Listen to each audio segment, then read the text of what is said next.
Ele tenta ligar ele sem um carregador, ele não responde, não acende nenhum LED. E nessa placa aqui, a gente consegue ver ó, que não tem nenhum componente carbonizado. Não tem nenhum componente feio ou com marca de superaquecimento. Tá suja, né? A máquina tá aqui com o heat pipe bem sujo, cooler sujo. Para você que quer trabalhar de uma maneira diferente aí da sua concorrência, para quem trabalha meio que no escuro, meio que na doida, a gente sempre trabalha aqui com o esquema elétrico, que ajuda bastante, clareia bastante a mente. Seguindo aqui, a gente soldou um fiozinho aqui no resistor shunt, é um fiozinho um pouco mais grosso mesmo, uma bitola de fio um pouco mais alta para suportar a corrente aqui nesses testes.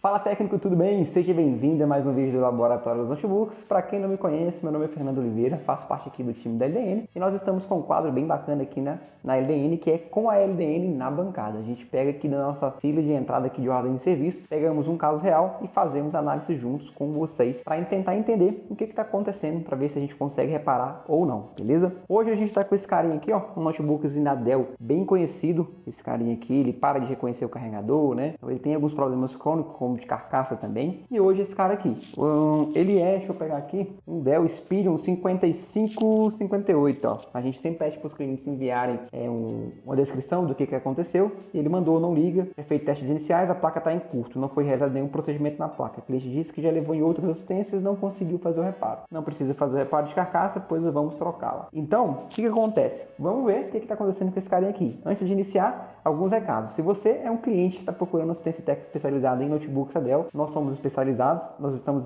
localizados na região de Limeira, São Paulo. Se você quiser saber um pouco mais, é só entrar em contato. Aqui na descrição do vídeo tem os contatos aí do nosso time. Fique à vontade para tirar suas dúvidas. E você que é técnico, quer aprender um pouquinho mais sobre como analisar a máquina que não liga, né? Aparentemente em curto, vem comigo. Vamos juntos aqui analisar essa máquina aqui e tentar entender o que está acontecendo. Não esqueça de deixar o curtir e comentar, falar aí para nós o que vocês estão achando dessa série de vídeos aí. E claro, com os comentários que vocês deixam aí, a gente consegue criar aí novos conteúdos aí em cima disso. Então não deixa de deixar seu comentário aí, falar o que você está achando, e deixar sugestões dos próximos vídeos também. Então, vamos da bancada, sem mais delongas, vamos lá ver o que está acontecendo com esse Dellzinho. Já aqui na bancada, a gente vê que a carcaça dele está precisando aqui realmente de um trato, mas não é o foco desse vídeo aqui, não é o foco do reparo, e sim a placa-mãe, para esse cara voltar a ligar, né? Se a gente tenta ligar ele sem um carregador, ele não responde, não acende nenhum LED. E aqui com a fonte de bancada, a gente colocou ele 19.5, está desligado ali ainda. Deixa eu liberar aqui a saída. E se eu plugar aqui, ó, na hora a fonte desarma, né? Ela arma uma proteção aqui de OCP. Então, o que acontece? A gente tem realmente algum erro aqui, aparentemente tem um curto aqui na entrada. Vamos verificar o que está acontecendo. Vamos desmontar esse cara e verificar o que está realmente causando essa anomalia.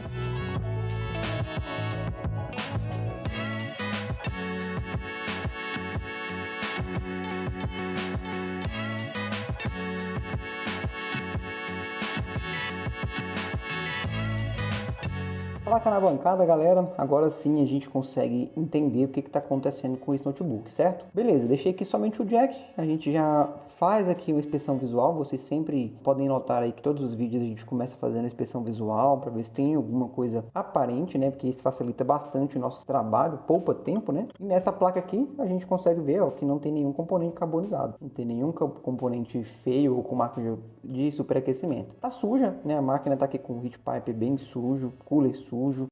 Que nojo. Mas aparentemente ó, o slot de memória tá quebrado, né? Então, o outro técnico que mexeu, as outras assistências que passou, né? O pessoal deve ter tirado a 22 de mau jeito, acabou quebrando aqui. Mas isso aí não é o defeito principal, né? Ó, como é que a bancada já ficou suja. Vamos seguir aqui com a análise, vamos pegar o esquema elétrico, tá? Para quem não tem familiaridade com o esquema elétrico, como que a gente pega aqui, né?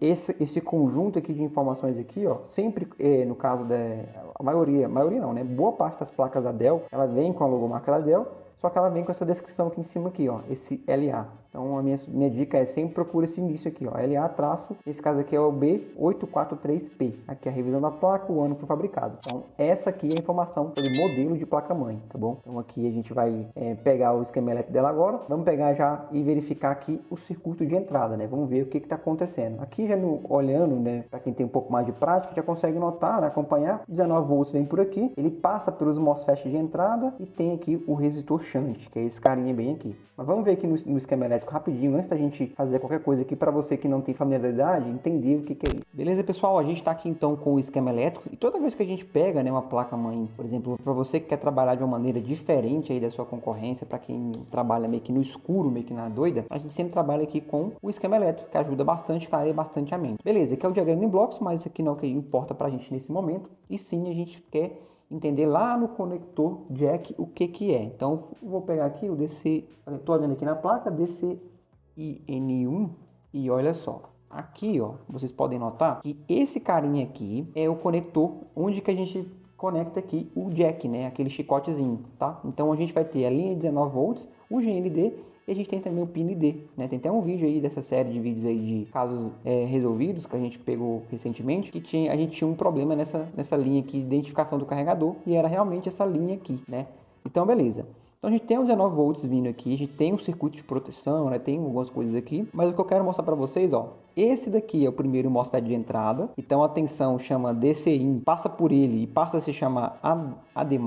Eu vou copiar aqui para a gente ver para onde ela está indo. E aqui, ó, ela tá indo para o segundo MOSFET de entrada. Então aqui, olha só onde é que ela chegou aqui, ó. AD+, tá vendo? Ela chega no dreno aqui, PU4402. Ela vai ter uma lógica de chaveamento aqui desse MOSFET. Ó, se você notar aqui, ó, ele é um canal P. Olha só a simbologia dele. E aí, a gente tem aqui, ó, chegando no nosso resistor shunt. Como que eu sei que esse aqui é o resistor shunt? Olha só, esse carinha aqui é o CI de charge, tá? Então aqui é o CI de charge, aqui é o circuito de carregamento da bateria. Né? Esse carinha aqui, PL4401. Então o que acontece? Quando a gente pluga o carregador e ele desarma, isso é um indício que a gente pode ter uma falha nessas tensões aqui, ó, né? Então pode ser tanto aqui como o resistor de baixo valor, né? Vai ser num desses lados aqui, ou AD+ TO-CIS ou DC bate-out, né? Um dos dois aqui pode estar ao lado que vai estar o curto. Então o que acontece? Voltando para a placa-mãe, vamos lá para a placa-mãe. E voltando para a placa-mãe, a gente tem o quê? Que lá, ó, lá, quem prestou atenção, o nome lá do segundo MOSFET era PU4402. E tá aqui, ó, PU4402. Esse carinha, deixa eu pegar o multímetro aqui, ó. Esse carinha aqui. Então a gente tem esse carinha aqui sendo o segundo MOSFET e aqui já é o resistor shunt, beleza? Então o que acontece? A gente pode vir direto nele e ver se tem um curto aí, né? Então eu vou aterrar na ponteira aqui, colocar na escala de BIP do multímetro e vamos ver aqui, ó. Então o multímetro já apresentou aqui um curto, né? 2 ohms, bem baixo. Então a gente tem uma técnica que é injetar tensão. Então a gente pode só dar um fiozinho, injetar 1 volt e verificar se tem algum circuito superaquecendo. Vamos lá. Seguindo aqui, a gente soldou um fiozinho aqui no resistor shunt. É um fiozinho um pouco mais grosso mesmo, uma bitola de fio um pouco mais alta para suportar a corrente que nesses testes. Se você coloca um fio fino, que vai esquentar, na verdade é o fio, né? Então você tem que colocar um fiozinho com a bitola maiorzinha. Essa daqui, por exemplo, é de fonte de ETX, então eu removi lá, coloquei, eu uso ele bastante tempo, segura bem a onda aí em relação à corrente, beleza? Então vamos lá, galera. Então não é só a gente colocar aqui uma tensão, 19 volts, por exemplo, simular a tensão do carregador e você achar o curto. Você tem que tomar um certo cuidado, porque a gente pode ter alguns componentes em curto, como por exemplo um DRMOS ou um MOSFET duplo, no caso desse cara aqui, ó. Se ele tiver em curto, ele pode mandar a tensão que está de um lado para o outro sem nenhum controle. Então, por exemplo, se a gente injetar 19 volts direto lá, ela pode vir aqui e matar o processador, por exemplo, tá? Então, o que acontece? Esse notebook aqui, vamos aterrar aqui, ó. Vou aterrar ele ali, beleza. E a gente vai injetar tensão aqui. Vamos colocando 1 volts aqui, controle de corrente em 2 A, liberando aqui, ele tem um consumozinho aqui de 700 mA, beleza? Tá em curta a linha aqui. E aí, qual é a dica que a gente vai deixar para vocês aí hoje, né? Toda vez que você pode fazer isso todas as vezes, tá? Injetamos, esse aqui tá lá no shunt, tá? No resistor shunt no 19 volts. Quando a gente tá com a tensão, injetando tensão lá, você pode vir com o multímetro e medir as bobinas, tá? Você vai vir aqui medindo literalmente as bobinas para você notar se tem alguma apresentando alguma tensão. 17 mV é bem baixo. Vamos medir essa daqui também, ó. Ó, 0. Vamos aqui em cima, aqui, ó, no GPU. Esse aqui é o da V-Core, né? Ó, 0. Tá, vamos nessa outra aqui. Também tá 0. Opa, deixei passar batida essa daqui, ó. Olha só. Essa daqui possivelmente das memórias. Quando a gente veio nela, olha ali, 675 mV. Não pode estar acontecendo isso, porque a gente está injetando uma tensão estática aqui de 1 volt, 2 volts livre lá, e está sendo transferir essa tensão para cá. Então esse circuito tem algum erro. Focar a nossa análise nesse circuito aqui, tá? Dependendo do que o outro técnico fez, se ele injetou 19 volts lá, ele pode ter matado nosso amiguinho aqui, né? Bem sensível esse cara. Mas vamos lá, vamos ver.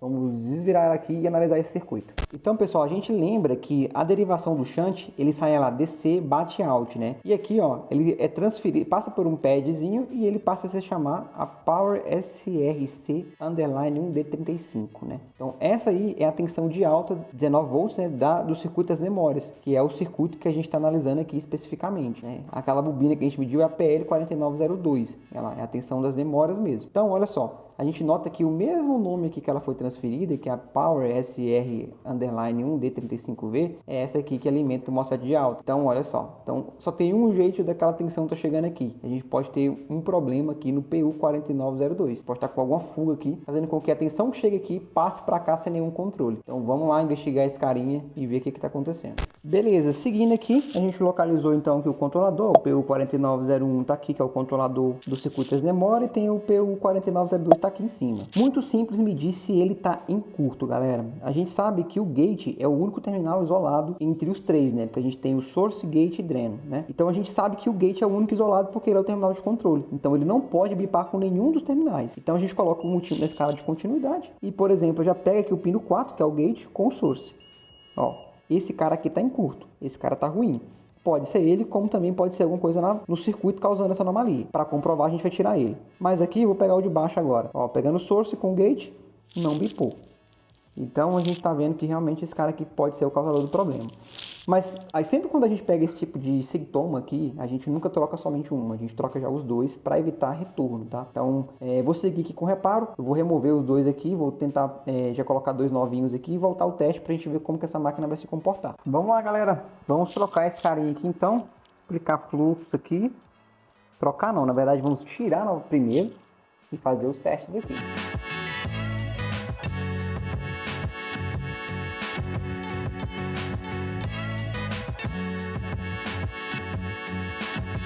Beleza, MOSFETs removidos, tanto de alta como de baixa, é hora da gente voltar ao teste, né? Fiozinho tá soldado aqui ainda, escala de continuidade e, ó, curto sumiu. Então, realmente, era aquele MOSFET que estava com dano mesmo, causando anomalia na nossa linha do B+, aí. Ela é bem conhecida como B+. Aqui ela está sendo chamada de DC Bate-Out, né? Então, aqui, nesse carinha aqui, é muito importante a gente medir agora aqui entre source e gate, para ver se temos algum problema, né? Ó, se eu medir aqui, a gente tem o source bipando, né? Então, o que acontece? Vamos lá no esquema e ver quem que é esse source aqui, né? Então, temos o dreno é quem recebe o 19 volts. Esse source aqui é o que está em contato com a fase, né? Então, a gente pode ter um dano no bloco do processador responsável por receber essa tensão de 1.35. Então vamos seguir aqui na análise e eu volto depois para vocês aí com o resumo. Pessoal, isso que eu acabei de falar pode ter ficado confuso para algumas pessoas que não têm familiaridade com esse tipo de análise dessa forma, então decidi abrir o esquema de novo aqui para mostrar para vocês. Ó, o que acontece? A gente removeu o PU4902 e o PU4903, que é a amostra de alta e baixa dessa fase aqui, que controla a tensão das memórias, beleza? Certo. E a gente viu que a gente estava com o source e gate do PU4902 bipando. Então estava bipando aqui entre source e pino 4. Pino 4 aqui é o controlador. Beleza. A gente mediu com o multímetro ali agora, o pino 4 não bipou, só que o pino no source bipou. Então está com a resistência muito baixa. E essa tensão aqui de 1.35, além de alimentar as memórias, ela alimenta um bloco dentro do processador que é o responsável por controlar as memórias. Então esse bloco pode ter sido danificado. Como que a gente vai identificar? Injetando tensão aqui. Então eu vou injetar uma tensão aqui de 1.35 volts aqui em cima da PL e vamos ver como é que vai ficar o consumo, tá? Porque a gente tem a chance do PU4901 tá ruim. Tomara que seja ele. Vamos ver aqui como é que vai ficar. E olha só, voltando para a prática, o que eu falei é isso aqui, ó. A gente vai injetar tensão aqui. Poderia ser tanto no jump, né, que tá um pouco para frente, ou diretamente na bobina. Para soldar, eu acabo achando melhor soldar na bobina. Então, soldei aqui. Já tá aterrado aqui a ponteira. Coloquei 1 volt ali, 1 volt aqui na fonte de bancada, ó. Belezinha. E agora aqui o nosso processador, deixa eu colocar no ângulo legal para a gente conseguir ver. Vou liberar a corrente, 1, 2, 3, liberei. E olha só, dessa vez a gente não tem o nosso PCH ruim, e sim o processador. Esse núcleozinho aqui da direita, ele é de fato o processador, ó, tá vendo? Então tá um consumo alto, né, quase 1 ampere aqui, processador superaquecendo aqui nessa região inferior, tá vendo? Infelizmente, galera, vamos voltar ali para a câmera principal. Então, galera, infelizmente, mais uma plaquinha com processador danificado, não tem jeito, né? Essa plaquinha aqui, ela estava com o valor pré-aprovado, esse valor não cobria aqui a troca do processador. A gente vai fazer o seguinte, vou dividir essa tentativa de reparo em duas partes. Se o cliente aprovar a troca do processador, a gente vem aí com a parte 2, trocando o processador e fazendo todo o resto aí das intervenções. Mas espero que vocês tenham entendido passo a passo aí de como identificar, como testar, até chegar na raiz do problema. Então, por exemplo, eu poderia ter trocado ali os componentes, mostra de alto e baixo, que ia continuar o defeito. Um momento ali, iria voltar a apresentar aquele mesmo defeito ali. Então a gente sempre tem que ir além, conferir a saída do circuito, para ver se de fato a saída do circuito não está com alto consumo, que era o caso desse cara aqui. Então eu tirei o controlador, né, para ver se não era o controlador. Infelizmente a resistência continuou muito baixa. Na hora que a gente injetou tensão aqui na bobina da memória, o nosso processador aqueceu. Então não tem outra forma de resolver a não ser trocando o nosso processador. Esse aqui é um de quinta geração, a gente consegue fazer a troca dele aqui sem dificuldade. Então é realmente só o cliente aprovar aí. Ele aprovando, a gente vem com a parte 2, beleza? Agora comenta aí o que você achou dessa tentativa de reparo. Fala aí o que você quer ver aí nos próximos vídeos aí dessa série, beleza? Forte abraço, galera, e até o próximo vídeo. Valeu!